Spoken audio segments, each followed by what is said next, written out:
Pré-candidato ao governo de Goiás, cada vez mais ampliando a sua base de apoio, Volmir Amado é o nosso convidado aqui do Papo Dinâmico, que já está no ar.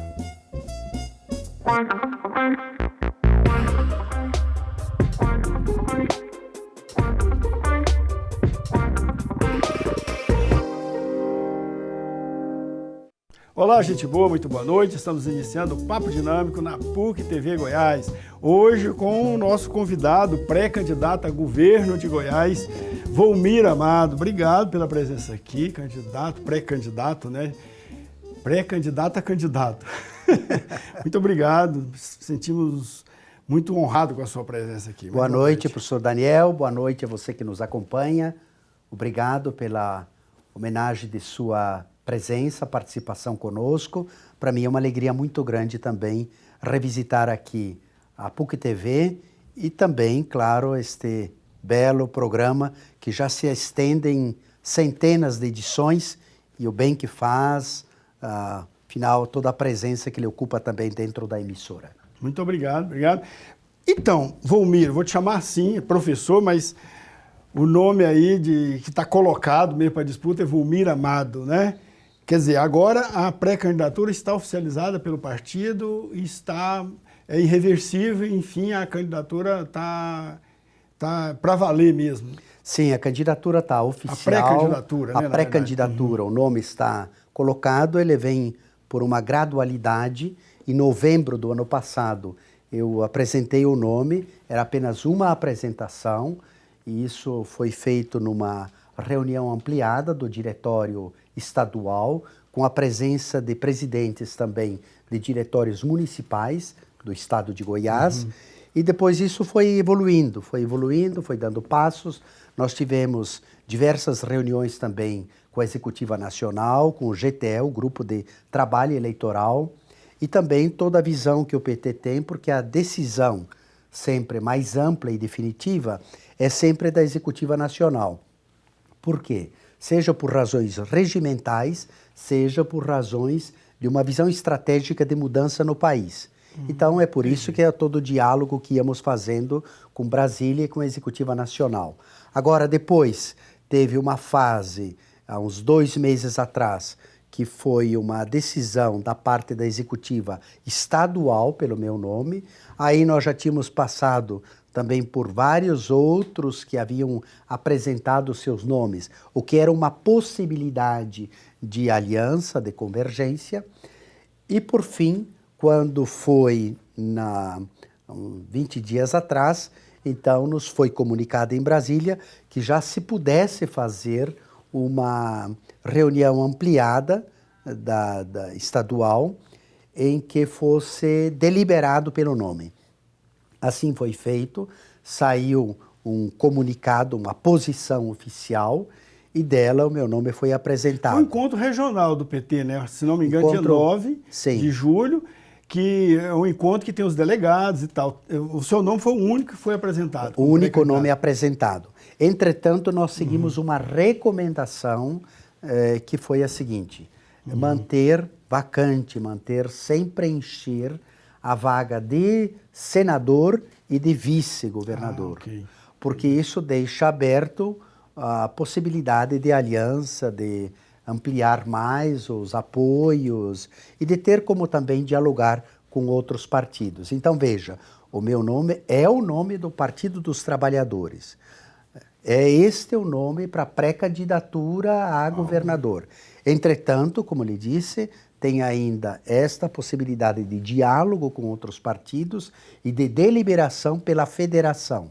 Porque a UPT fez uma federação e nela participa também o PCdoB e o PV. Então, claro que as coisas agora... A prioridade é para a federação, para ocupar esses outros cargos? Pode, sim ou não. A federação é que vai decidir isto. Os 3 partidos em conjunto decidirão por se esta... faz aliança com outras siglas. Exatamente. Além dessas 3. Vai ainda, o cenário ainda está em movimento e vai assim sendo construído. Mas isso está funilando, né? Porque hoje é 19, o programa está indo ao ar hoje de 19, e até o dia 5 isso tem que ser resolvido, não? Sim, agora os tempos cada vez se tornam mais exíguos. Então, dia 5 quer dizer, os tempos eleitorais, ao prazo legal também. Sim. Então precisa de uma decisão definitiva. Só que exatamente por isto, neste período, as coisas se aceleram. Não só de nossa parte. A definição já começa a ficar clara para todos os demais partidos e com as demais candidaturas também. Então, o que teve de reflexão, discernimento ao longo de meses, agora já chega para um afunilamento mais definitivo. Você teve uma longa trajetória na educação, foi presidente do CRUB, da ABESC, entidades nacionais que representam o ensino superior. Você chegou a ser o presidente, né, do CRUB, da BRUC e tal. E além de reitor da PUC-Goiás durante tanto tempo, experiência como docente, como professor, sempre na área da educação, doutor, pós-doutor, né? E também na igreja, sempre muito atuante, como teólogo, como agente pastoral, como líder, né, religioso e tal. O que de repente você... Não é que deixa tudo isso, mas... mantendo todo esse know-how, toda essa trajetória, você de repente resolve dedicar à política. O que te levou para a política? Bom, primeiro, professor Daniel, a meu ver, uma liderança não se improvisa. Havia muito no passado uma interpretação que um bom líder, ele já nasce talentoso, nasce com qualidades. Eu penso que isso, claro que é muito importante. Há quem nasce com boa voz para cantar, há quem nasce assim com uma habilidade especial na matemática, na música, nas artes. E, portanto, a liderança, claro que traz alguma coisa de qualidade pessoal. Mas, sobretudo, o exercício da liderança ou os dons que se tem, eles precisam ser exercitados. Sim. Então, estas longas décadas da vida, no campo pastoral, no campo da educação e também, sobretudo, na gestão, de alguma maneira foram me burilando, me preparando, Entendi. Me capacitando. Agora é o seguinte, depois de quase 37 anos como professor, eu sentia que, de alguma maneira, esta fase estava se concluindo, estava por ser encerrada. E havia ainda, portanto, diante dessa minha condição pessoal, 3 possibilidades, chegando aos 60 anos de idade. A primeira é o caminho da aposentadoria mesmo, interromper por aí. E é possível, seria bom. Nós temos uma família em que somos 7 irmãos, todos saímos muito cedo de casa, e essa vontade dos irmãos e a família poder conviver um tempo maior, porque nos encontramos pouco tempo na vida. A outra possibilidade era, claro, retornar à docência, eventualmente no programa de mestrado, doutorado, mais na pesquisa, que era uma possibilidade de fato. E esta terceira possibilidade, que eu colocava como hipótese, mas muito remota, era da política. Não porque eu já sou filiado há 13 anos no Partido dos Trabalhadores. Entretanto, neste período, eu me concentrei numa presença pública, porém, uma presença que era, vamos dizer, focada na educação, focada na pastoral. E cheguei a refletir sobre isso. Fiz a filiação, mas não é que tinha aquela militância permanente dentro do partido. E procurava manter o foco dentro de minhas atividades, com isenção, com lisura, com honestidade, sabendo do pluralismo que é a universidade e as entidades às quais eu tive a missão de dirigir. Entretanto, chegou um instante, nesta fase, que eu disse, não, agora eu tenho que pensar de fato esta escolha. E fui tendo conversas, e elas foram amadurecendo. E elas foram amadurecendo para candidaturas proporcionais ou para a chapa majoritária. Por fim, chegamos a esta percepção que a chapa majoritária, ela era, nesse instante, para o meu nome, com o meu histórico, mais relevante. Então, chegamos a isso. De modo que é uma decisão de vida, mas, sobretudo, há uma questão de fundo. Nós trazemos conosco uma mística de vida. Quer dizer, eu vim a este mundo para quê? O que eu vou fazer? O que eu posso fazer de melhor? E sempre acalentei, desde inclusive que cheguei a Goiás, um desejo ardente de entregar a vida pelo bem deste povo e desse estado. Sempre amei o povo goiano, estou aqui há 40 anos e sempre com desejo de fazer algo. E assim procurei fazendo ao longo das décadas, mas de repente me pareceu, nesta fase da vida, que é possível dar uma presença e uma resposta diferente, em nome deste povo, mas de minha própria consciência, da aposta de minha vida numa causa que eu acredite honrosa, importante, decisiva e na qual eu possa colaborar. Então não tenho como ficar indiferente diante de toda esta conjuntura e na qual eu posso dar a minha contribuição. Ok, vamos fazer um pequeno intervalo e a gente já volta. Tem muita pergunta para fazer. Vamos ver como é que a campanha, né, vai ser organizada pelo pré-candidato Volmir Amado e a equipe que o apoia. E também vamos perguntar sobre mais alianças e outros apoios. Daqui a pouquinho.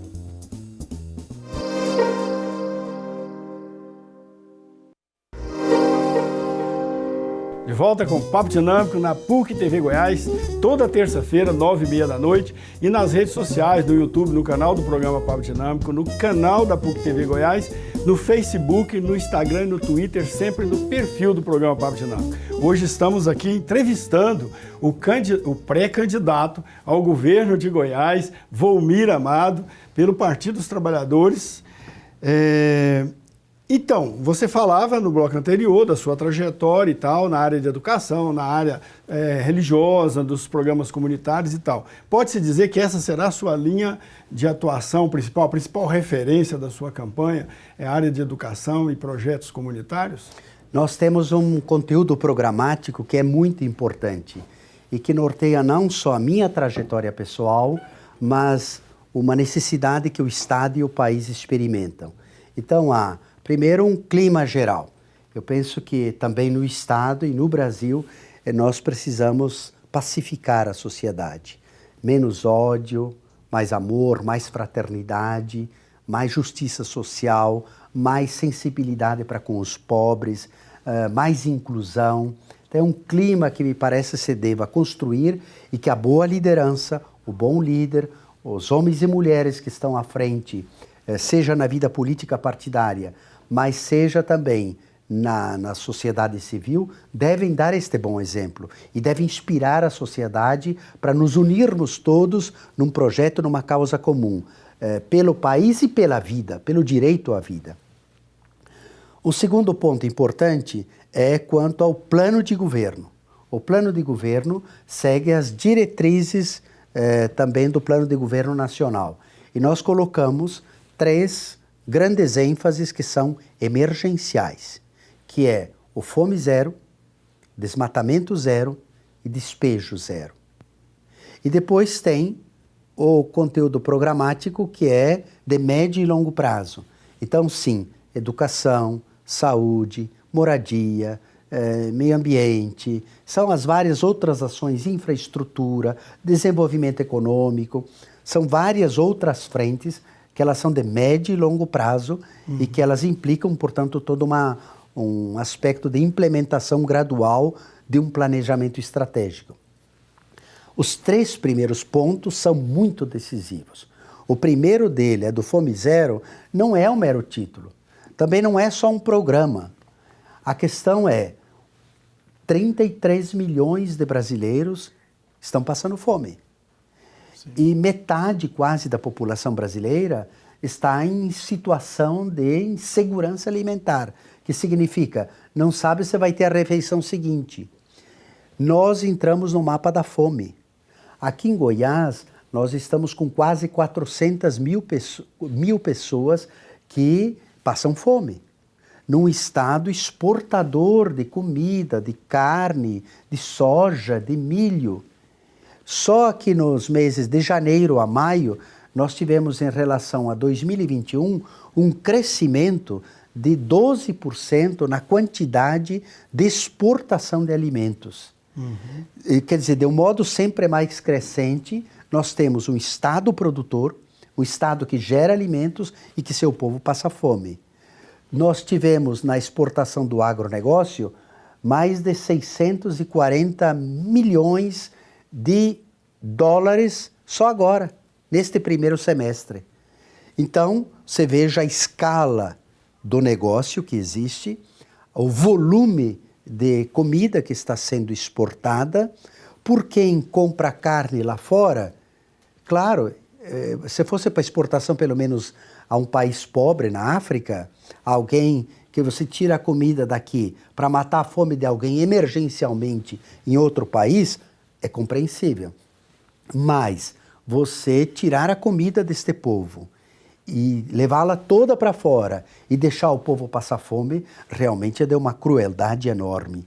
Então, um governo que se preze, um governo que tem compaixão para com seu povo, um governo que quer ser representativo de sua gente, ele deve, a primeira coisa, fazer isto. A primeira coisa deve ter, pelo menos, todas, crianças, idosos, famílias, homens, mulheres, todos, que tenham pelo menos 3 refeições por dia. E que no prato tenha comida. E que a família possa se sustentar. Então, isto é o ponto fundamental. Claro, urgência da educação, da saúde, do cuidado do meio ambiente, mas a fome, como dizia Betinho, lá na década de 90, a fome tem pressa. A fome tem pressa. Ela não se pode esperar isto. Então, não é que falte comida. O que falta é justiça. Agora, como vencer a barreira desse agronegócio endinheirado do Jequitá e que sempre rejeitou apoiar projetos sociais, projetos que visassem a emancipação do povo? Bom, primeiro eu gostaria de dizer que o agronegócio, ele ainda pode ser viável e deverá sê-lo, desde que seja um agronegócio sustentável. Sustentável quer dizer que não acabe com a água aqui no estado e no Brasil, que ele não acabe com o meio ambiente, que ele não envenene toda a terra com agrotóxicos.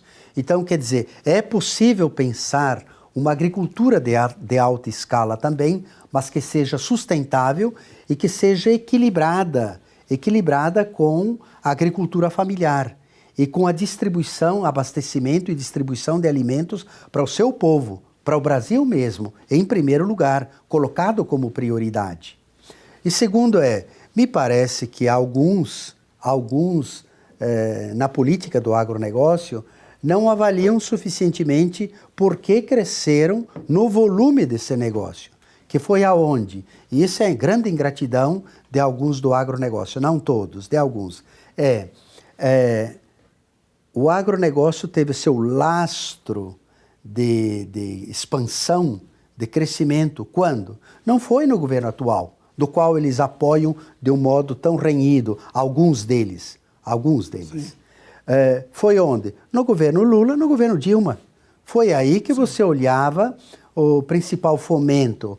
Inclusive a abertura dos portos para a China, para a Ásia e para a Europa. Todo o comércio internacional, por um lado, que foi feito pelos governos do Partido dos Trabalhadores, e por outro, toda a linha de crédito, o volume de crédito tido nos governos do PT é que deram esse impulso, esse lastro para o agronegócio que nós temos hoje do ponto de vista da escala da produção.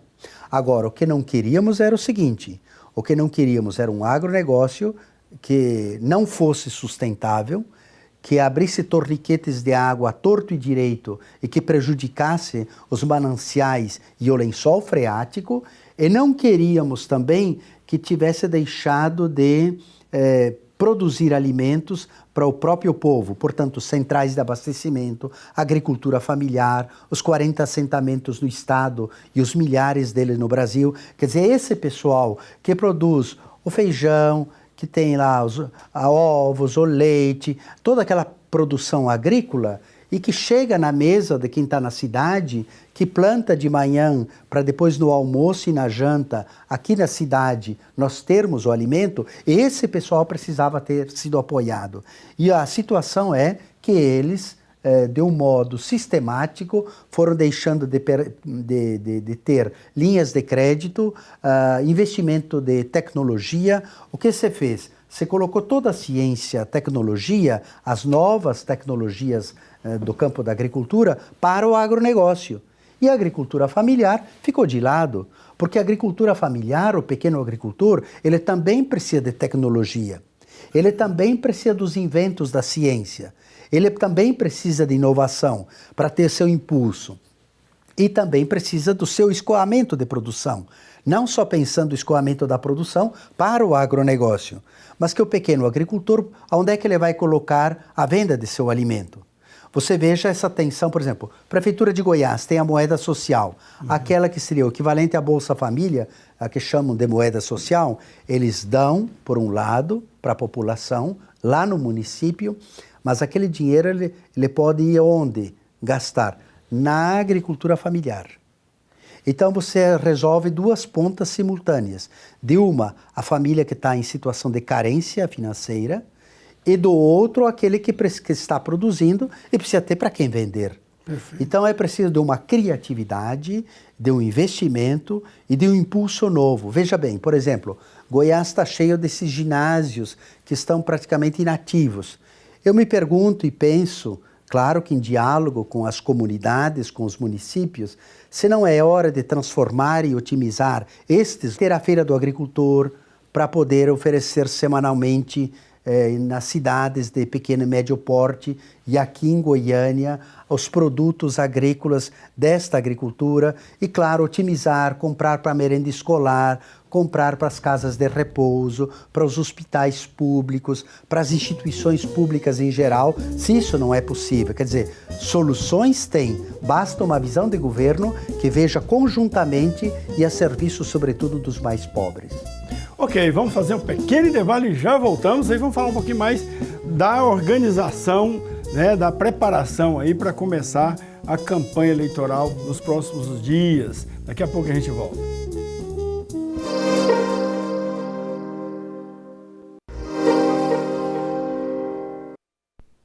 De volta com o Papo Dinâmico na PUC TV Goiás, com o pré-candidato ao governo de Goiás, Volmir Amado, pré-candidato do Partido dos Trabalhadores, do PT. Então, você já falou aí, numa das suas falas, sobre a federação do PT com o PV e PCdoB, né? Que aqui em Goiás as conversas estão bem adiantadas e há uma discussão de toda a campanha, inclusive da definição dos nomes para o Senado, para vice, mas com abertura, inclusive, para outros partidos, né? E em nível nacional, além da federação, o PT também conta com uma aliança aí, com uma coligação com o PSB, cujo vice Geraldo Alckmin, né, é do PSB, tem o PSOL e tem Rede Sustentabilidade e o Solidariedade. Como é que está a conversa com esses partidos em Goiás? Bom, primeiro, quanto à federação, não depende em Goiás de aceitá-la ou não, porque é uma definição nacional. Isso é novo, é uma novidade. Certo. Nós estamos aprendendo a fazer isto também, porque historicamente sempre se tinha todas as decisões unicamente dentro do próprio partido. Agora tem que ser decidido, deliberado, conversado com o conjunto dos partidos, destes três partidos conjuntamente. Quanto à coligação nacional, ela não é automática nos estados. Okay. Ela depende de, claro, são, vamos dizer, grandes alianças, mas depois tem situações locais mais ou menos favoráveis, dependendo de um partido ou de outro, nas suas injunções, aceitações ou recusas locais. Então é uma questão de ser construído. Quanto à questão de alianças no Estado, bom, talvez as pessoas nem sempre compreendem isso, mas como A uniu com B, como C uniu com A, essas coisas de composições. Isso, de fato, todo partido é preciso fazer, porque ele almeja fazer claro, ser vitorioso, por um lado, e, por outro, ter governabilidade, como dizemos. Quer dizer, lá na frente, uma vez vitorioso, como é que vai governar contando com as principais forças políticas que existem no país ou no Estado. Então, assim nós fizemos como qualquer partido faz, dispostos, abertos no diálogo para ir construindo isto. Eu mesmo, claro que a presidenta do partido, a executiva também do partido, foram conversando, discutindo. Eu mesmo, desde metade do ano passado, fui conversando com diversos, inclusive com o Daniel Vilela, que depois, com o Iris Rezende, isto lá atrás, há um ano atrás. Depois eles foram tomando seus caminhos diferentes, havia dialogado com o Gustavo, havia dialogado com... Depois chegou o Wellington também. Então, veja, são todas possibilidades que são decomposições e de alianças, porque a gente não vai sozinho, você vai com um grupo mais amplo. E chegamos à etapa atual. A etapa atual realmente é o pré-candidato. Como eu disse, tem vice e senado em aberto e, claro que isso pode se submeter a modificações. Essas vagas podem ser tanto da federação quanto de um outro partido que não está na federação. Exatamente. Mas as coisas estão, vamos dizer, se afunilando bastante. O que nós temos a rigor agora, como horizonte, pelo menos, ainda de algum diálogo, eventualmente é PSDB. PSDB, há essa possibilidade do PSDB unir com a chapa do Há uma PT. possibilidade de diálogo, Okay. Há uma possibilidade de construção, porque os outros já fecharam. Patriota é impossível, né? Porque Sim. fechou questão. Sim, todos foram fechando com outros. Eventualmente PSD também. Claro que nós temos afinidade com o PSOL, com Rede, com o PSB, que são partidos de primeira hora e que já estão coligados nacionalmente. Certo. Então, isto já é uma conversa que vem há mais tempo. Mas vamos dizer, uma possível aliança, ou pelo menos um diálogo, ele já está se restringindo agora a partidos como PSD e PSDB, além destes outros do que já é coligação nacional. Este é o cenário, este é o quadro, vamos dizer, hoje. Pode ser que amanhã já mude. Pode ser que isto agora é um movimento que se acelera bastante nesses dias. Então está aberto ainda, além da federação, unir nesse projeto outros partidos além da federação. Sim, nós dissemos isto. Até o PSDB. Sim, nós dissemos isto desde o início. Claro que existem critérios, sempre existem dois critérios fundamentais de nossa parte, que a primeira é apoiar o governo Lula. Não tem como ser diferente. Okay. Se quiser apoiar um outro candidato nacionalmente, aí já não tem como. E segundo integrarmos concepções programáticas. Quer dizer, não é uma coisa fisiológica. Entendi. Falei do Fome Zero, eu falei de desmatamento zero. Ora, se alguém quer vir compor conosco, mas para devastar o cerrado, aí não dá. Não dá. Continuar acabando com a Amazônia, destruir a água, a terra, aí não dá. Se alguém quiser despejar, e tem toda uma intencionalidade de promover despejos, como já tivemos aqui no Estado, aí também não dá. Quer dizer, tem que acolher uma pauta política programática, uma pauta de governo que ela atenda a estas urgências maiores e estas causas, esta visão que nós temos de sociedade. Claro, um pode enfatizar mais a questão fiscal, o desenvolvimento econômico, outro pode acentuar mais a sustentabilidade ambiental, a inclusão de minorias ou maiorias, enfim, cada um tem uma ênfase, mas isso, sendo possível compor, ok. Então é uma composição de conteúdo programático, de visão de governo, principalmente isso. E aí, claro que vem as pessoas juntos para fazer esta liderança de uma visão de sociedade, de uma visão de governo a serviço da sociedade. Quais as chances que você vê de você ser eleito governador de Goiás? Eu vejo grandes chances, grandes chances. Veja, claro que há candidatos outros aí que têm um histórico no Estado, tem um histórico de gestão pública e um deles que está com a estrutura do Estado, está com a máquina, está com um avião, está com jantar para prefeito, teve inaugurações até esses dias, está com uma exposição permanente. Então, há uma desigualdade nisso. Entretanto, está com um desgaste muito grande. Porque o governo Caiado é a cara do governo Bolsonaro em Goiás. Com seu jeitão, mas é uma sustentação política do que é no país, é feito no Estado pelo governo Caiado. Então, isto daí lhe traz uma compreensão da parte da sociedade muito negativa. Depois, tem o segundo ponto, que é o seguinte: a direita está aí com pelo menos 3 candidatos apoiando o atual presidente da República. Então, de modo que o que eles fazem aí é fracionar. E nós estamos, é claro que tem a candidatura de esquerda do PCB, uma eventual apresentação do PSOL, mas realmente como candidatura de envergadura é esta da federação, é esta nossa. E nós temos, para você ter uma ideia, o nosso candidato a presidente da República, Lula, que aqui no Estado ele está numa liderança enorme.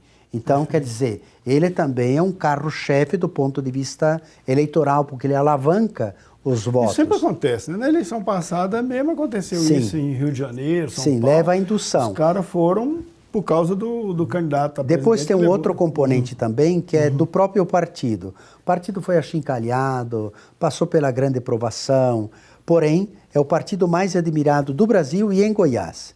28, enquanto outros, MDB, PSDB, outros partidos, tem 1%, 2% que lembram do partido, nem lembram a cor que o partido tem. O nosso sabe o número, as pessoas sabem a cor do partido, e 28% da população, quando declara simpatia partidária, destaca o Partido dos Trabalhadores. Então, veja, nós trazemos já uma carga histórica de liderança, de trabalho construído. São quase 45 mil filiados aqui em Goiás. São milhões no Brasil. E de trabalhadores. Então, você tem resultados também de pesquisa, por exemplo, para a presidente da República, que exatamente naquilo que você havia citado, do agronegócio, lá o Lula ganha. Então, veja, há um conjunto de fatores que me leva à convicção de que nós temos reais chances e vamos para o segundo turno. De um modo determinado, com uma aliança ampla, bem consolidada, nós seremos vitoriosos no estado de Goiás e vamos mudar esse estado para muito melhor do que está. Ok, vamos fazer um pequeno intervalo e a gente já volta, né? E nós vamos ver agora quais são os próximos passos do nosso entrevistado aqui, pré-candidato ao governo de Goiás, Volmir Amado. Daqui a pouquinho.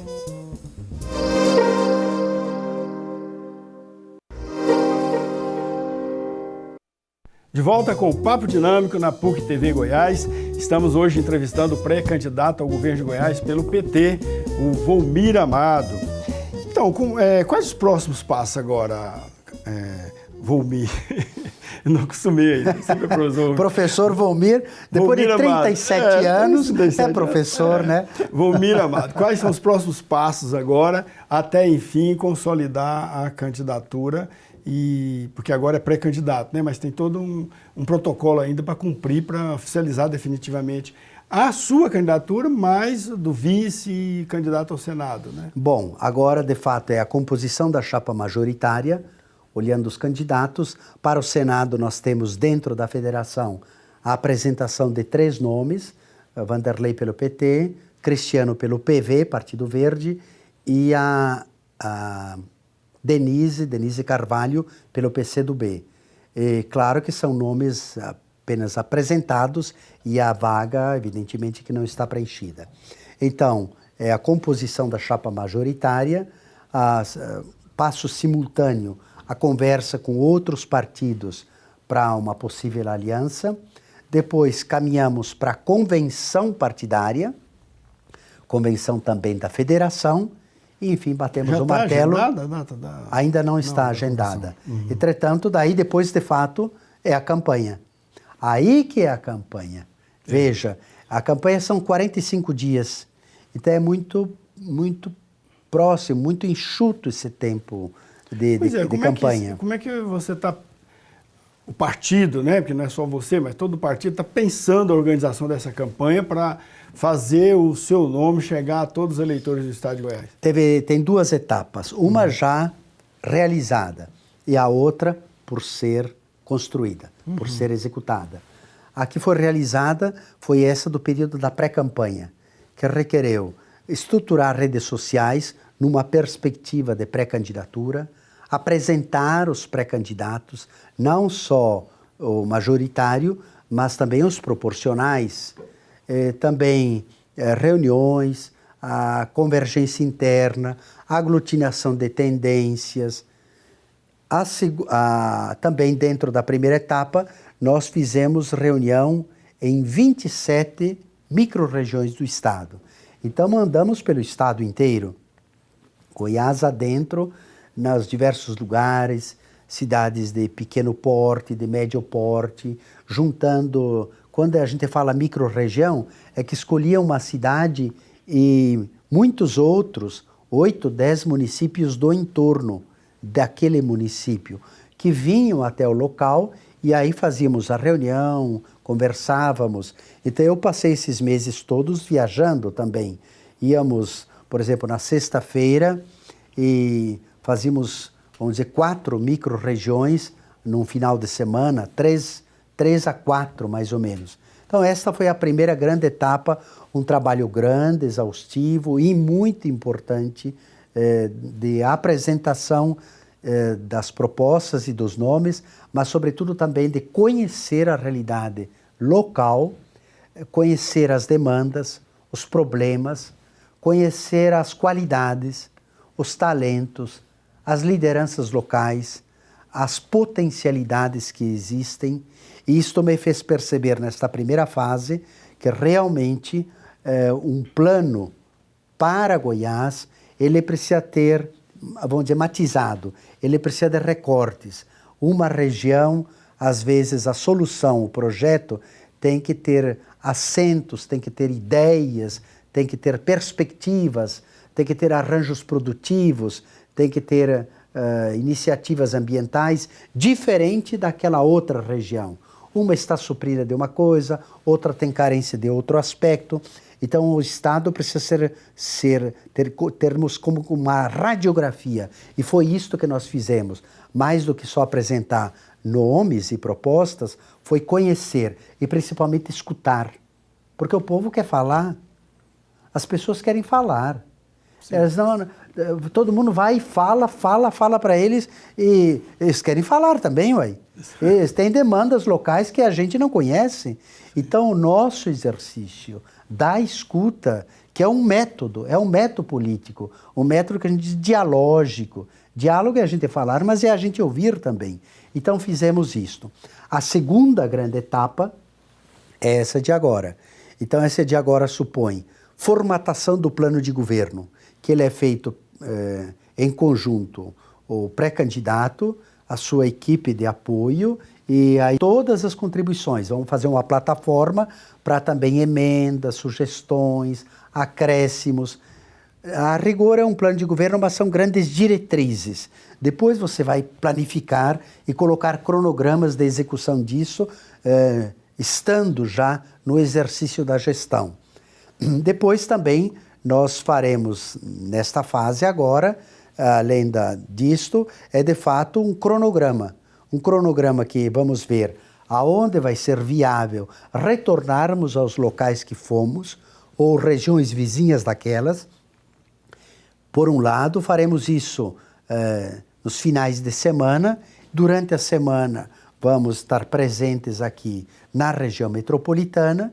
E, claro, visita a instituições, visita assentamentos, visita em áreas de risco, diálogo, enfim, afinal, com setores, grupos, instituições, organizações.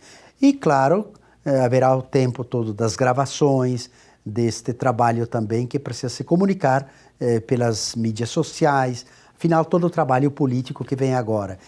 Já temos um organograma para isto, com as várias atividades, temos as várias equipes que vão planejando, tem quem chega primeiro, organiza, prepara, e o pré-candidato vai indo junto de acompanhando, executando e sendo acompanhado por uma grande equipe partidária que vai junto levando o projeto que temos.